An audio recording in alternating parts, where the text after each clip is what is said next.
12 number देखो बच्चों, from the top of a 7 metre high building the angle of elevation of the top of the cable tower is 60 degree and the angle of depression of foot is 45 degree.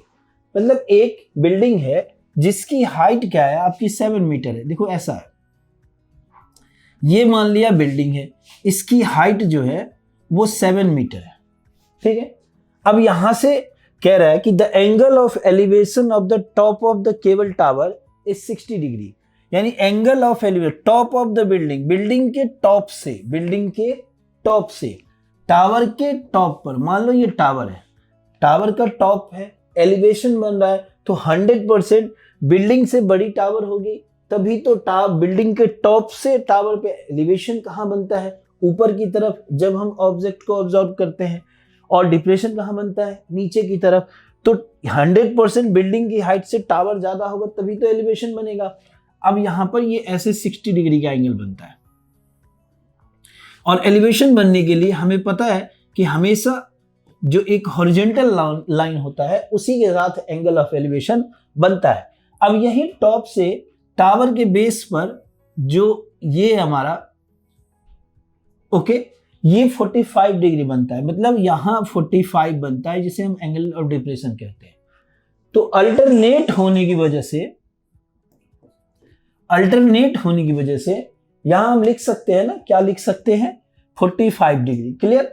तो अब ये देखो, मुझे जो find करना है अब इसके लिए चलते हैं। Determine the height of the tower, कहने का मतलब अगर मैं इसका नाम ए बी रख दूं तो हमें ए बी पता करना है, ठीक है।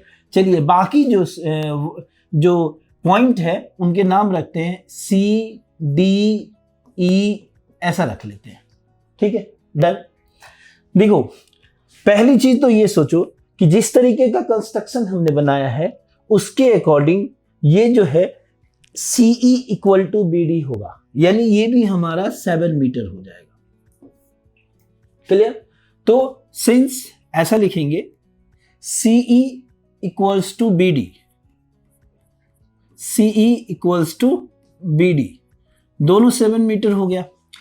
तो अब मुझे अगर एडी की वैल्यू मिल जाए तो मैं 7 ये बीडी और एडी को ऐड करके मैं हाइट ऑफ द टावर जो है वो फाइंड कर सकता हूं।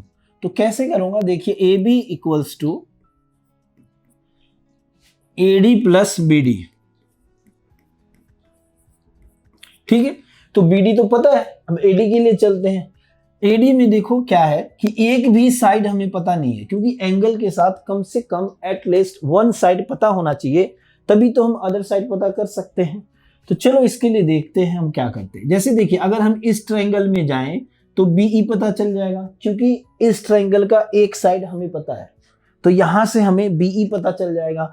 और बीई पैरेललोग्राम होने के कारण ऐसा कंस्ट्रक्शन है कि बीई इक्वल्स टू सीडी हो जाएगा, और फिर इस ट्रायंगल में सीडी पता चल गया तो इस एंगल की मदद से एडी पता कर लेंगे। अब जिसकी बात कर रहे हैं उस पर थोड़ा काम करते हैं और अच्छे तरीके से समझ में आ जाएगी। देखिए in triangle BEC, in triangle BEC, यहां पर क्या लेंगे 1045, क्योंकि पी और बी के बीच में ही रिलेशन बना रहा हूं, तो 1045 equals to CE upon BE. जो 1045 है उसकी वैल्यू 1 होती है, सीई गिवन है 7 मीटर और बीई फाइंड करना है। तो इस तरीके से बीई इक्वल्स टू 7 मीटर हो गया। डन। चलिए अब देयरफॉर क्या हो जाएगा, BE equal to C D, BE equals to C D equals to 7 metre, मतलब ये भी हमारा 7 हो गया, ठीक है। अब हम वहां पर पहुंच चुके हैं जिसकी मदद से हम एडी फाइंड कर सकते हैं। तो चलिए इन ट्रायंगल ACD,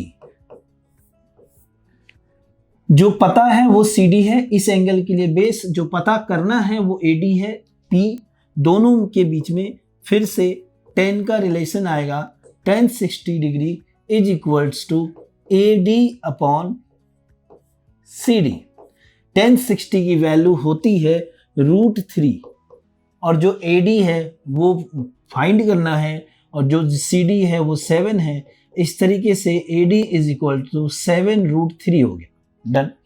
अब देखो ये भी पता चल गया हमें, क्या BD भी है, कहाँ पर है BD भी पता है हमें, है ना। BD 7 मीटर, BD क्या है 7 मीटर बिल्डिंग की हाइट की वजह से, ये देखिए, ठीक है।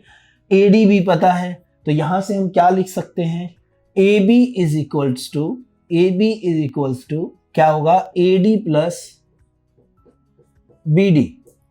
जो AD है वो अभी अभी फाइंड किया है 7√3, और जो BD है वो है हमारा 7।